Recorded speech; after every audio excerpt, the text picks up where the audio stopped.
Rencana pembukaan pariwisata Bali ditanggapi gembira para pelaku industri dan wisatawan. Namun dalam pembukaan Bali ini, pemerintah diminta melakukan perencanaan lebih matang.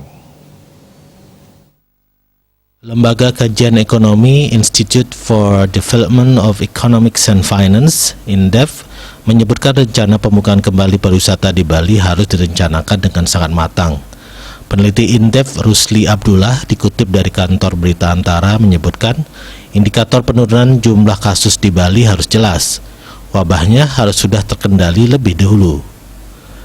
Kendati nanti dibuka, lanjutnya pemerintah harus melakukan pengecekan ganda atau double screening terhadap wisatawan, terutama wisatawan asing yang akan berkunjung ke Pulau Dewata. Misalnya negara asal wisatawan asing harus mengeluarkan surat bebas COVID-19. Di Bali, mereka juga harus dicek kembali.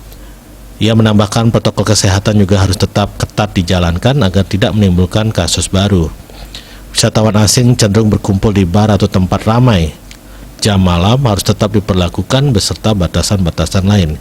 Yang mengakui potensi ekonomi pariwisata Bali cukup besar bagi Indonesia dan UMKM, namun tetap juga harus dilakukan secara berhati-hati.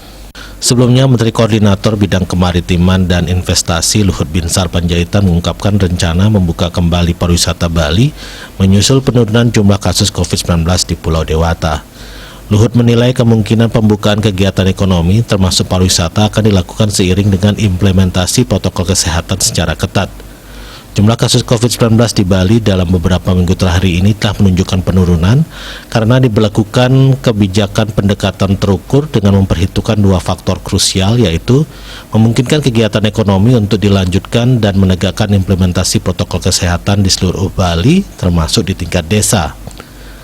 Luhut mengungkapkan pemerintah akan melakukan sosialisasi seperti mengenai peraturan regulasi tata cara pariwisata di Bali, terutama untuk wisatawan asing.